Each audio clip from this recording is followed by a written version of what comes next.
Mont Ventoux is one of those iconic climbs in cycling. Every cyclist wants to win up here at the top of this climb.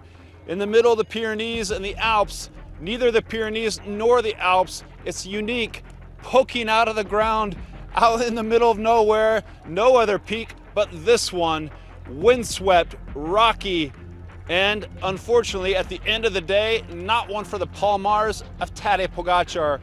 After being shut down in 2021, again in 2025, this climb, this mountain wouldn't go in the way of Tadej Pogacar. Despite the duel, the all-out fist fight between Pogacar and Vingegaard, we didn't see those two fighting for victory. Victory came from the escape. Victory went to Valentin Paret-Peintre, Frenchman, pulling off his biggest ever win of Team Soudal Quick-Step at the top of Mont Ventoux. Nearly 2,000 meters of elevation, all of that in climbing today because we start at sea level, through the forest, up in the exposed lands, past the monument where Simpson died, past a war memorial, then to the top in that iconic Radio Tower. That's where Valentin Paret-Peintre left Ben Healy, a stage winner earlier on in yellow jersey in this Tour de France, for good to take victory. Thanks and help to a surprise ride by his teammate, Ilan van Wilder. Now I want to talk about Soudal Quick-Step and Alpecin Deceuninck. Both of those teams were on the hunt after losing their captains. This morning we got the news as I was heading to the stage start that Mathieu van der Poel would not take the start. After the rest day, he came down with the flu or something and was unable to start. A shame for our green jersey battle because he was edging closer and closer to Jonathan Milan, still holding the green jersey, and would have given us a great fight. Now it's Pogacar and Milan who will probably fight out for that green jersey. So his team was battling all day, bashing it on the front all day to try to make something happen. Also the team of Soudal Quick-Step with its star, Remco Evenepoel, abandoning the other day at the base of the Tourmalet. So Soudal Quick-Step, they made the most of a bad situation. Already they'd won a stage with Remco and the TT, stage 5, and this seems like so long ago in this Tour de France. Now, in this stage, up at the top, Mont Ventoux, Paret-Peintre. A rough day of racing out there, attacks from the gun, flat all day until we got to this base.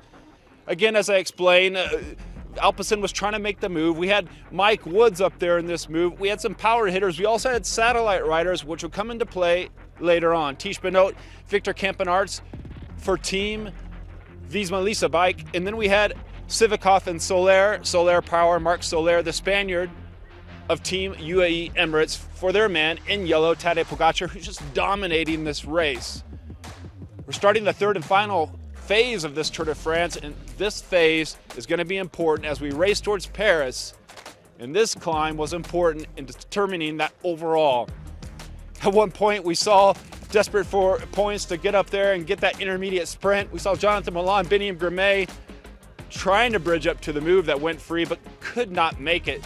Today, Visma Lease Bike had all their ducks in a row. They had received some criticism the other day when the team didn't drop back for Jonas, who had a bike change after being caught up in that crash that also involved Florian Lipowitz. They had all their ducks in a row today, and today they were circling around Jonas Vingegaard, two-time Tour de France winner, battling against Tadej, three-time Tour de France winner. The pacemaking was done primarily by Nils Pollitt, the big, tall German of UAE, and also of Red Bull, who was doing some pacing to keep their man Lipowitz and Roglic in great contention. Roglic was looking great all day. Coming into the base, well, that's when Visma Lease Bike really started to take up the front and take control to dominate. There were some worrying points there because Tadej's right-hand man, especially after the abandon of João Almeida, Jonathan Narvaez, the Ecuadorian rider who had won the first stage in the Giro d'Italia last year, denying Tadej a pink jersey all the way through the race.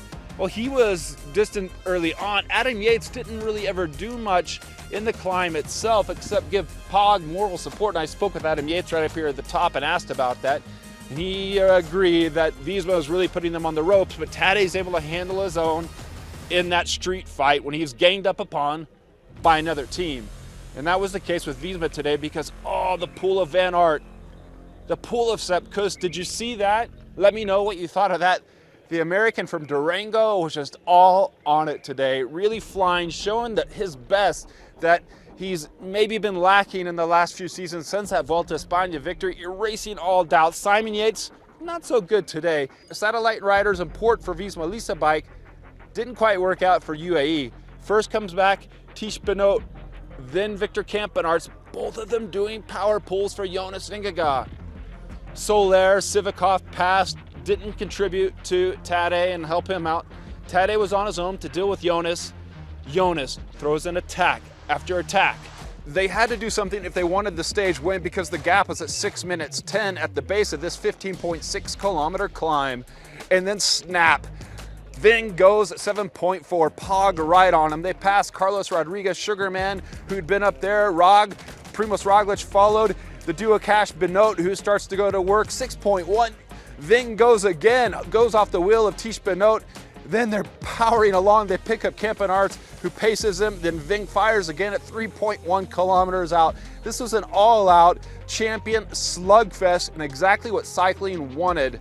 3.3, well, that was when they caught Arensman and riding up towards the leaders, and the leaders up ahead. Well, that was, first it was Arensman, then we saw the attack of Healy, who was flying off the back of Enric Mas, the Spaniard desperate to do something for his career, but it was lights out. Then Santiago Buitrago showed up, Healy, Paret-Peintre were going at it, and then out of nowhere shows Ilan van Wilder. Now, as a cycling fan and a lover of iconic climbs like the Mont Ventoux, you really want a big gun to win. I want to see a Pogacar or Jonas Vingegaard win on top of this iconic climb. We weren't given that today because the gap was still around 1 minute with 1 kilometer to go. And sure, if Tadej hit the afterburners, flamethrowed all of his rivals and rode up to the finish, he could have done it. But as it was with the cat and mouse of him and Jonas Vingegaard, well, it wasn't going to be. Sure, there was cat and mouse up front as well. Ben Healy was looking good for that stage win, but with the Van Wilder Power Pack Turbo Punch, that was what Paret-Peintre needed for the finish. Pog launches his attack. I think that was around 1 kilometer out. And normally in other stages we've seen that final Pog attack after Jonas has been kicking the beehive to annihilate Jonas. Wasn't to be. Jonas this time came back, went to the front and said, hey, Tadej, you're gonna have to do more than that if you want to get rid of this Danish powerhouse. They come up to the finish line and, oh, disaster. Photographer knocks down Jonas. Jonas, his shoulder right there, we were in the scrum with him. I got a few questions in with Jonas, super polite. It's cold and windy up here. I should have brought a jacket. And frankly, my legs are a bit tired from I think we did 14, 12, 13 kilometers today around Montpellier. Then we went up to the zoo. The zoo was closed. Back to Mont Ventoux. He's knocked down on the ground, gets back up. He said, this should not happen in cycling, and I agree. I'm sure the photographer didn't mean it. Something more must have happened. Let's hope Jonas is okay. But we saw a strong Jonas Vingegaard, but time's running out for this guy with this 4-minute deficit to Tadej, and Tadej answering him. Maybe Tadej could be a little bit weakened. I asked Team GM about that of Team UAE, Mauro Gianetti, and they said they might have seen something. Also, I got a word in again with Adam Yates, who said perhaps Sepp Kuss, actually no, that was with Sepp Kuss. Sepp Kuss, the American, did so much pulling it from Durango. He said, yeah, ahead of that first attack, when they were setting things up, they kind of noticed something in Tadej, that maybe there might have been something that they could exploit, and they tried their damnedest today. Visma really put the power play on, and I don't think you could fault their tactics. Let me know down in the comments. Of course, we all had a big discussion about Quinn Simmons and how he rode in the other stage to Carcassonne the other day. And today up here to Mont Ventoux, let me know, do you think it was a great win to see Paret-Peintre pull it off a Frenchman on a French iconic climb? Or would you like to see Ving or a Pog victory on this beautiful climb up here? But what a day of racing. Paret-Peintre on top, Pog, Ving going at it in a duel that's gonna last us all the way until we get to Paris.